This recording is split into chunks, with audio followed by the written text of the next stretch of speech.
Baik, selamat malam saudara yang terkasih dalam Tuhan kita Yesus Kristus. Pada malam hari ini kita akan terus membahas tentang tema kita, yaitu konflik. Ini suatu persoalan bagi setiap pribadi kita, tentang konflik, perselisihan paham, salah, dan lain sebagainya ya.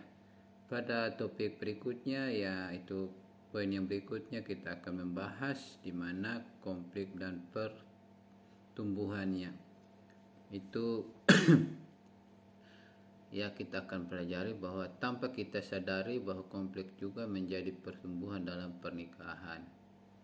Bagi setiap yang sudah menikah ya, syarat mengubah konflik menjadi titik pertumbuhan, dapat mengintrospeksikan diri dan dapat mengakui kesalahan itu sendiri ya. Ketika kita mengalami konflik, perselisihan, itu kita saling memahami dan lain sebagainya, kita mulai bertumbuh, mulai memiliki pola pikir yang baik.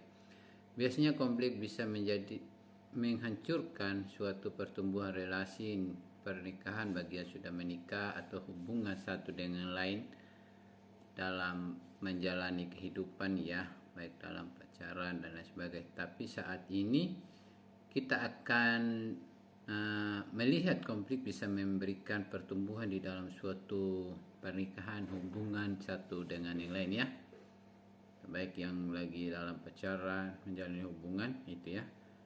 Yaitu yang pertama adalah relasi antara keduanya. Nah, bagaimana antara hubungan antara berdua belah pihak, itu tentu melawan jenis ya.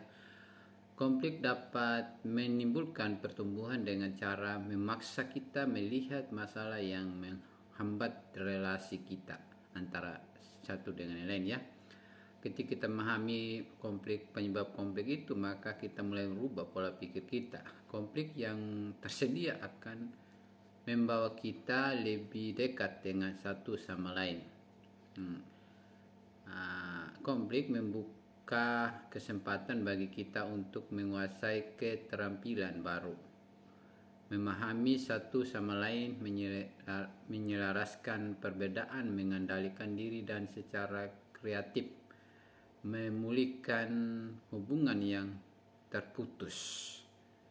Konflik juga menyadarkan pasangan bahwa kebutuhan dan pengharapan pasangannya adalah belum terpenuhi, itu ya.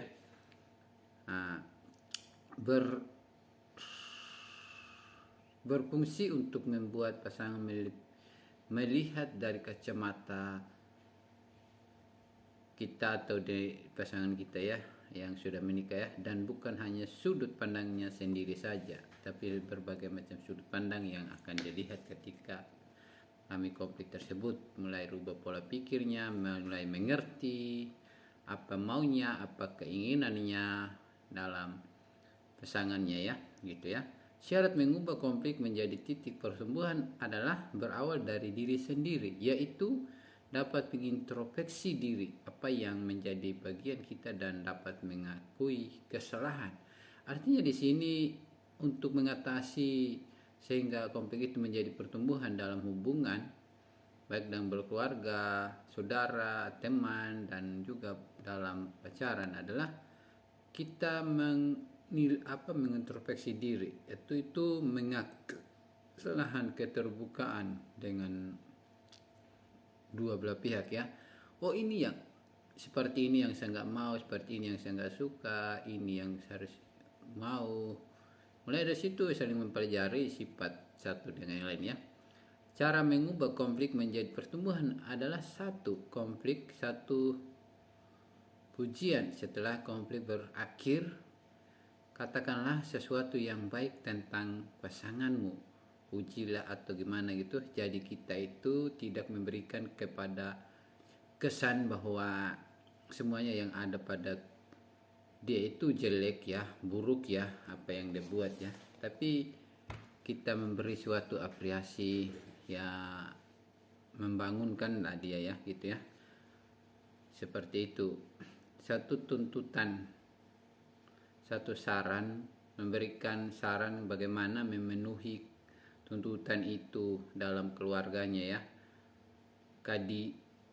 Setelah kita sajikan tuntutan itu, kita bagikan saran atau caranya bagaimana dia bisa menolong kita atau menolong pasangannya memenuhi dan kita harapkan itu ya terpenuhi semua ya, seperti itu. Oleh karena itu, satu salah, satu benar. Nah, setelah menunjukkan apa yang salah, jangan lupa mengatakan apa yang telah dilakukannya dengan benar ya. Kita itu memerlu setelah tahu yang salah, kita beri seperti ini sebenarnya itu seperti yang benar gitu ya.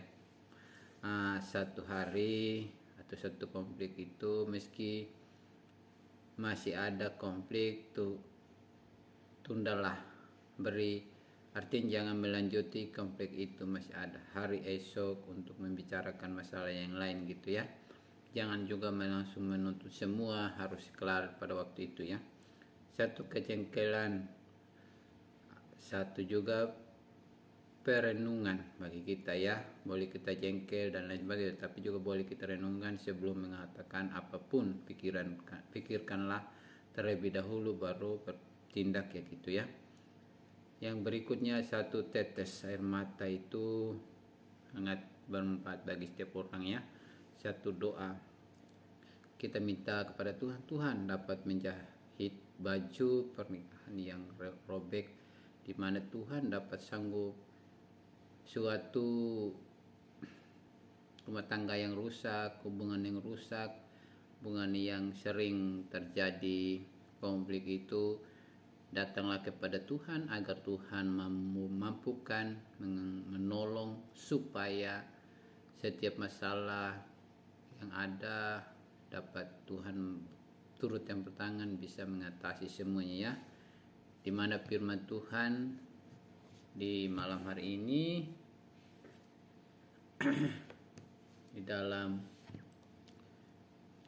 di mana ada kebenaran, di situ akan tumbuh damai sejahtera, dan akibat kebenaran ialah ketenangan dan ketentraman untuk selama-lamanya gitu ya.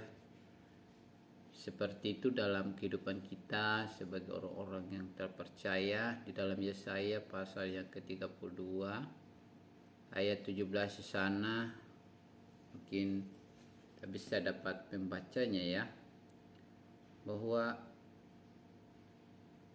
setiap orang pasti mengalami namanya perselisihan, salah paham satu dengan yang lain ya. Namanya hidup di dalam dunia ini tidak bisa terlepas, tidak bisa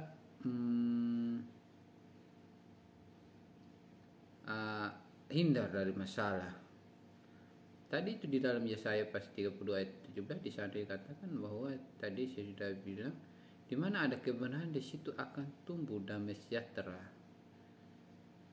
Dan akibat kebenaran ialah ketenangan dan ketentraman untuk selama-lamanya. Artinya di dalam kehidupan hubungan satu dengan lain, ketika sudah saling mengerti, saling memahami, makanya sebelum menikah adanya suatu saling mengenal istilahnya ya. Boleh kita itu dalam menjalani hubungan awal itu boleh kita berantam, seperti berantakan gitu ya, seolah-olah tidak akan bisa menyatu ke depan gitu ya. Memang banyak tantangan, rintangan yang akan kita hadapi seperti itu ya. Namun kalau kita menjalani, kita menikmati kembali lagi, kita memperbaiki, adanya komunikasi kembali dengan baik, makanya semuanya itu akan teratasi. Makanya ketika sudah menikah, maka semuanya itu akan bisa kita tahu, oh kalau seperti ini saya nanti, saya harus buat seperti ini supaya jangan ada timbulnya konflik gitu ya. Itulah namanya pengertian, saling memahami. Kiranya mulai topik ini bermanfaat bagi saudara saya dimanapun Anda berada. Salam sejahtera buat kita semua. Salam Tuhan Yesus memberkati saudara dan saya. Amin.